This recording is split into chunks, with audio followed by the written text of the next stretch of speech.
Makanya setan tahu bahwasanya Allah itu menciptakan manusia dengan hawa nafsunya.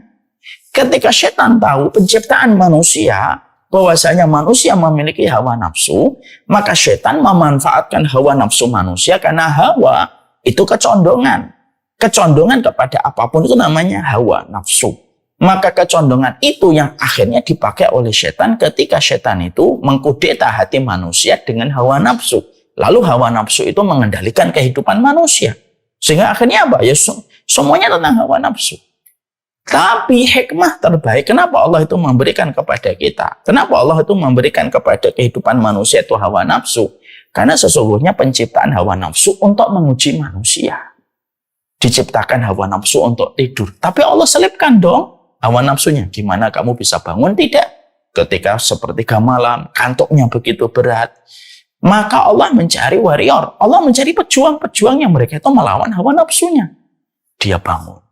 Lalu dia bermunajat kepada Allah.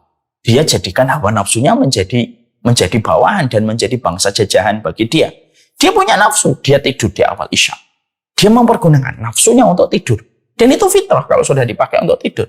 Tapi ketika sepertiga malam, Allah menyuruh bangun. Lalu dia bangun. Lalu dia kendalikan hawa nafsunya. Dia berwudu, dia bersiwak, lalu akhirnya dia sholat. Maka hawa nafsunya dijadikan di bawah kakinya. Lalu akhirnya dia beribadah kepada Allah. Dia punya harta. Hawa nafsu kita menginginkan supaya kita memiliki harta. Menguasai harta. Lalu Allah turunkan sebuah perintah. Berinfak, bersedekah, berzakat. Akhirnya ketika dia mengeluarkan infaknya, mengeluarkan sedekahnya, apa? Dia mengalahkan hawa nafsu untuk memiliki. Dan akhirnya dia tempatkan apa yang dia cari, dia kalahkan hawa nafsunya. Dan dia berikan kepada Allah. Itulah nampaknya, itulah nampak bagaimana seorang pejuang dalam kehidupan. Bahwasanya kehidupan kita itu salah satunya mengalahkan hawa nafsu. Jadi tujuan kita diciptakan oleh Allah dalam kehidupan ini, kalau merujuk pada surat Al-Mulk ayat yang kedua, ya sebenarnya adalah bagaimana kita melawan hawa nafsu. Hawa nafsu untuk leha-leha menjadikan kita bodoh. Dan bodoh itu menjadi senjata setan untuk menyesatkan kita. Dilawan, saya harus belajar. Maka ini merupakan bagian dari sebuah kesempurnaan dia. Makanya hikmah yang kedua yang kita harus mengerti adalah bagaimana hawa nafsu ini diciptakan oleh Allah pada kehidupan manusia. Tidaklah Allah menciptakan kehidupan hawa nafsu untuk memilih manusia, siapa yang betul-betul mereka mendahulukan Allah daripada hawa nafsunya. Ya, karena hawa nafsu hanyalah memberikan kenikmatan sesaat. Setelah itu hilang. Makanya orang yang mereka berhasil memiliki ilmu manajemen hatinya untuk mengelola hawa nafsunya, itu orang yang sejatinya mendapatkan keselamatan pada urusan dunia dan akhiratnya. Itu yang kedua, yang kita harus paham. Yang ketiga, mari kita mengenali hawa nafsu itu definisinya apa, Ustaz? Ya. Ini masih mukadimah kita. Sekarang hawa nafsu itu apa? Maka di dalam kitab Asbabut Takhallus Minal Hawa, Imam Ibnu Qayyim itu berkata, di dalam kitab bagaimana kita mampu untuk menyapih nafsu dari kehidupan kita menuju kepada Allah, artinya bagaimana kita bisa menang terhadap hawa nafsu? Di situ Imam Ibnu Qayyim itu menerangkan al-hawa mailut tab ilama yulaimu.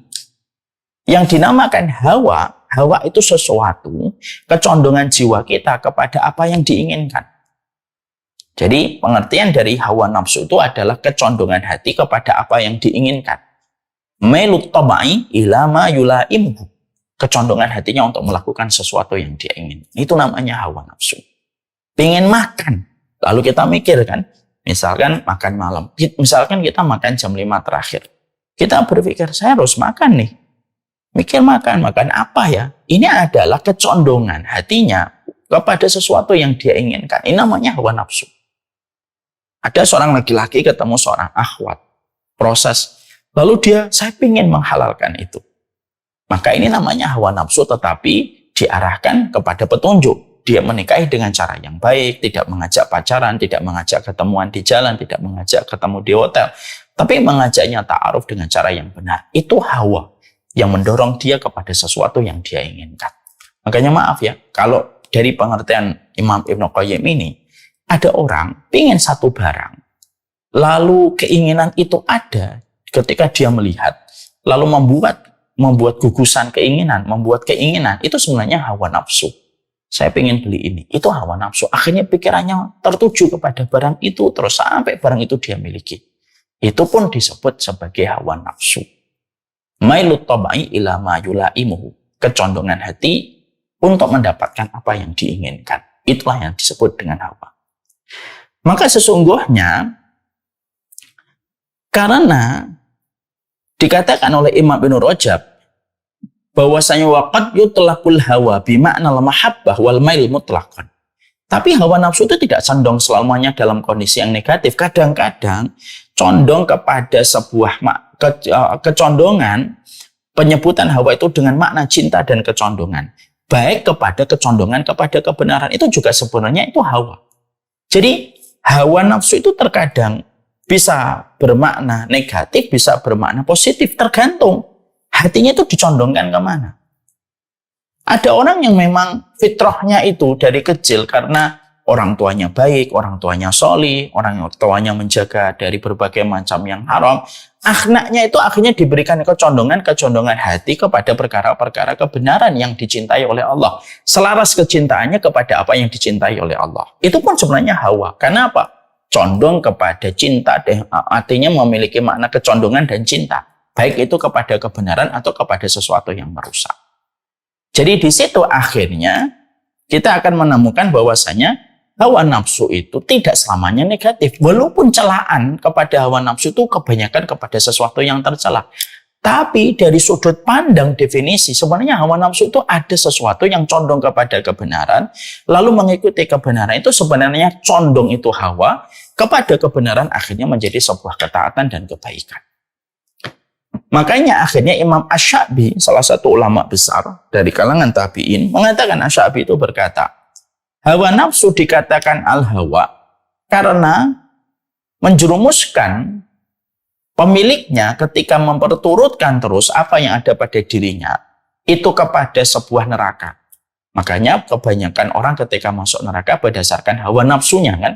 Hawa nafsunya itu yang akhirnya menyuruh dia ngomong dan menyuruh dia melakukan perbuatan syahwat. Makanya Rasulullah SAW menyampaikan kan, aksara ma yudkhilun nasu an-nara al-ajwafan. Dua lubang yang paling banyak memasukkan manusia ke dalam neraka, lubang mulutnya dan lubang kemaluannya. Lubang mulutnya dan lubang kemaluannya. Tidaklah lubang kemaluan dan lubang mulutnya menjerumuskan manusia ke dalam neraka, kecuali karena dorongan nafsu. Ayo ngomong, walaupun kita tahu itu tidak bermanfaat. Ayo bicara walaupun kita tahu itu batil. Atau yang kedua, yaitu lubang kemaluannya ketika hawa nafsu mendorong dia untuk melakukan dan memperturutkan hawa nafsunya untuk melakukan perzinahan. Maka disitulah akhirnya kita mendapati dan kita mendapatkan bahwasanya hawa nafsu itu bisa bermakna positif dan bisa bermakna negatif. Lalu bagaimana kita menggabungkan di antara dua definisi itu? Lalu bagaimana kita menggabungkan dalam dua definisi itu? Ada definisi tadi yang dikatakan oleh Imam Ibnu Qayyim, ada definisi yang dikatakan oleh Imam Ibnu Rajab, bahwasanya terkadang hawa nafsu itu bisa condong pula kepada kebenaran. Maka para ulama lalu meletakkan di tengah, lalu mengatakan bahwasanya hawa nafsu itu tetap diperlukan oleh manusia. Hawa nafsu tetap diperlukan manusia dan itu menjadi bahan ujian Allah kepada manusia. Maka siapapun yang mampu mempergunakan hawa nafsunya dengan takarannya saja, sesuai dengan kebutuhan, maka dia adalah orang yang bijak dan orang yang sholih. Tapi siapapun yang mereka mengikuti hawa nafsunya, mengikuti syahwatnya, mengikuti amarahnya, dan apapun yang diinginkan hawa nafsunya, bahkan dalam perkara yang haram, maka itulah yang disebut dengan orang yang terjajah dengan hawa nafsunya. Dan itulah yang dikatakan oleh Allah Subhanahu wa Ta'ala di dalam surat Al-Furqan ayat yang 43 ya. Di dalam surat Al-Furqan ayat 43 Allah menyampaikan Ara'aita man ittakhadha ilahahu hawa fa anta takunu alaihi wakila. Allah itu menyampaikan, terangkanlah kepadaku siapa orang yang menjadikan hawa nafsunya itu Tuhannya dia. Ya, apakah kamu dapat menjadi orang yang memelihara orang-orang yang semacam ini? Artinya gini, kalau dalam tafsirnya itu. Orang itu kalau sudah betul-betul rusak hatinya, dikuasai hawa nafsunya, susah mereka itu dikendalikan. Ya, itu kalau dalam tafsir itu begitu. Jadi orang kalau sudah dikuasai hawa nafsunya, dan selalu yang berkata itu hawa nafsunya karena tidak punya ilmu, tidak punya iman, tidak punya takwa, dan akhirnya seluruh hidupnya hanya untuk hawa nafsunya, maka Allah menyampaikan, afa anta takunu alaihi wakila. Memang kamu bisa menjadi pemeliharaan atasnya orang yang sudah memperturutkan hawa nafsunya.